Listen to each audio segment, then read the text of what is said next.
Dry skies overhead in the backyard at this hour, Jeremy. Not for long, though. We have some additional showers still here in Lackawanna County to go, and then we'll be dry for the rest of the night. And really, the weekend is shaping up to be fantastic. But the flooding rainfall is over with, just a few more moderate to light downpours. And then we're pretty much finished up with the moisture from Debby. But look at our map. It is lit up with radar flooding, with thunderstorm wind damage, with reports of all kinds of storm damage. And here you can see in Monroe County and Carbon County, we had a cluster of wind damage as a result of the gusts over 50 miles per hour. So there was a downed tree there on PA 534 in both directions between exits I-80 East and Stroudsburg and Tannery Lane. So all lanes were closed there earlier today as a result of these high winds. Look at all the flooding reports all the way from Bradford and Tioga counties down through Union and Snyder counties as well. So I want to show you one in particular up in Potter and Tioga counties, just on the border of Potter and Tioga counties. This is something Kurt and I were looking at earlier in the Weather Center. The town of Westfield had to be evacuated as a result of all of these structures and vehicles being swept away. Trout Run experiencing a lot of flooding as well. So there were significant rainfall totals. Look at some of these possible accumulated rainfall amounts. Over 4 inches there, just to the south of Williamsport. Over 5.5 inches possible for Union and Snyder counties. In Sullivan and Wyoming counties, over 3 inches, if not closing in on 4. Southern Susquehanna County, over 4.5 inches. All of this is radar indicated, but we're getting the ground truth too. People are sending in their rain gauges, and they're coming in with rainfall amounts like this. And near Scranton, we picked up over 2.5 inches in some parts of Scranton and Lackawanna County as well.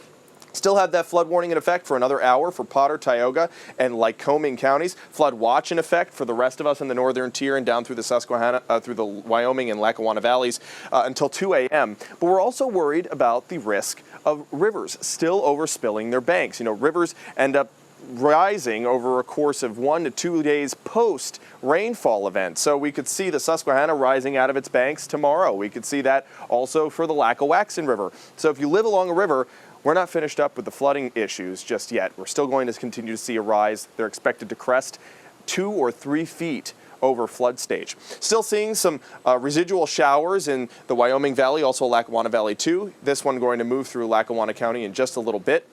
Some pockets of moderate to heavy downpours too in northern Luzerne County. Then we'll be wrapped up with the rainfall. Look at the sunshine though in Lewistown. At least we're starting to see clear skies in central Pennsylvania. Not the same here in our backyard. That's from our rooftop camera. 77 is the current temperature. Winds are calm.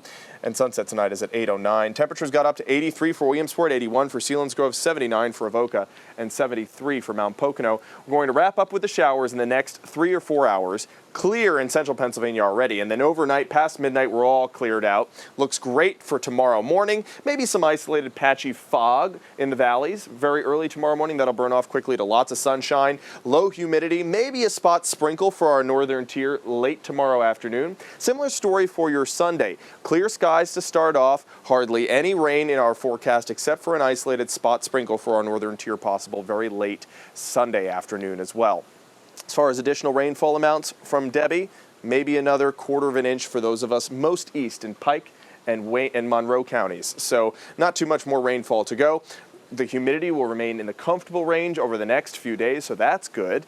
And overnight tonight, we'll be clearing out. 65 will be the overnight low. Those winds will calm down, and sunrise is at 6:07. There will be some winds possible tomorrow afternoon, so they're calm overnight. These are wind gusts, so just about a 10-mile-per-hour wind gust. That's nothing, right? But tomorrow afternoon, we could see wind gusts up to 20 miles per hour. Wanted to give you a check on post-tropical cyclone Debby, headed up north and east, giving lots of heavy rainfall to places like Montreal and Maine, and it's headed towards Newfoundland in the next day or so, still holding on to 35-mile-per-hour sustained winds. And the tropics are waking up. We're looking at this next possible cyclone, 60% chance of development over the next 5 days, and that has its sights on the Lesser Antilles. We'll be tracking that very closely, too, in case it has any implications here on our forecast later down the line. There's your 7-day. Temperatures just around average, if not a few degrees below average, and the weekend looks great, Scott. So we just got to get through it, but there still is a risk for flooding as far as river flooding. No more flooding rainfall, but the rivers could continue to overspill their banks over the next few days. That's what we'll be keeping an eye on. Yep.